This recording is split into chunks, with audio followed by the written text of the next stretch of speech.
శ్రీ గురుభ్యో నమః. చిన్ననాటి చందమామ కథలకు స్వాగతం. ఈనాటి కథ శీర్షిక లొట్టిపిట్ట పొట్టిమెడ. రాసినవారు డి మాధవరావు, అనంతపురం. మనం ఉంటున్న ఈ ప్రపంచాన్ని దేవుడు సృష్టి చేసినప్పుడు జంతువులలోనూ పక్షులలోనూ కొన్నింటికి అసంతృప్తి కలిగింది. కొంగమెడ మొదట చిన్నదిగా ఉండడం, పొడుగు మెడ కావాలని కోరుకునేసరికి దానికి బ్రహ్మదేవుడు మరమ్మతు చేయడం ఆ కథ లోగడ చెప్పుకున్నాం. అలానే లొట్టిపిట్టకు మొదట్లో దేవుడు పొడుగు కాళ్ళు పొట్టిమెడ పెట్టాడు. అందుచేత అది మేత మేయడానికి నీళ్లు తాగడానికి చాలా కష్టపడుతుండేది.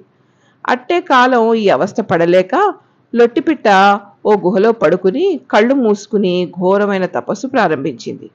చివరకు ఒకరోజు దేవుడు ప్రత్యక్షమై, ఓ లొట్టిపిట్ట, నీ తపస్సుకు మెచ్చాను, ఏం కావాలో కోరుకో అనేసరికి అది దేవుడికి సాష్టాంగపడి, దేవాదిదేవా, నాకు ఏమి కావాలో నీకు తెలియదా?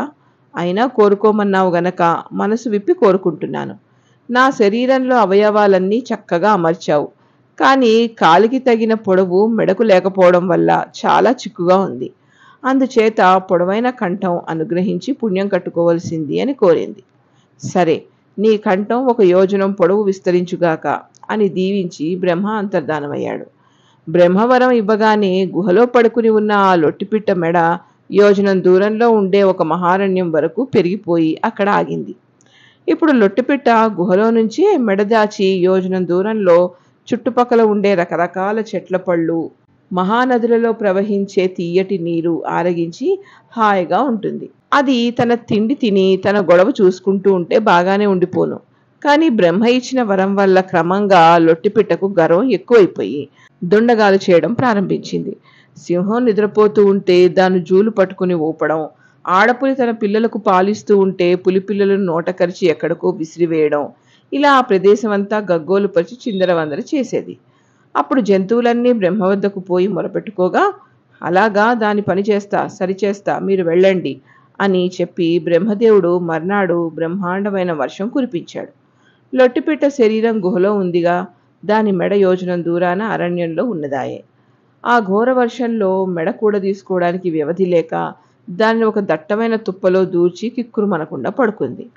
ఆ దారినే వస్తూ ఉన్న నక్క ఒకటి దాన్ని చూసి ఏదో చచ్చిన జంతువు అనుకుని లొట్టిపిట్ట మెడ కట్టుక్కుని కొరికేసింది. అప్పుడు వేలాడుతూ ఉన్న మెడతో లొట్టిపిట్ట బ్రహ్మ వద్దకు పోయి, దేవా, బుద్ధి వచ్చింది, గర్వం అణిగింది అని మొరపెట్టుకునేసరికి బ్రహ్మ జాలిపడి నక్క కొరికినంత మేరకు దాని కంఠం మెడను తీసివేసి మళ్ళీ జాగ్రత్తగా కుట్టి పంపించాడు. అప్పటి నుంచి లొట్టిపిట్ట మెడ అట్టే పొడుగు కాకుండా పొట్టి కాకుండా ఈనాడు మనం అందరం చూస్తున్న ఆకృతిలో అమరింది. ఎవరిని ఏ విధంగా చూడాలో సర్వజ్ఞుడైన ఆ సృష్టికర్తకే తెలుసు.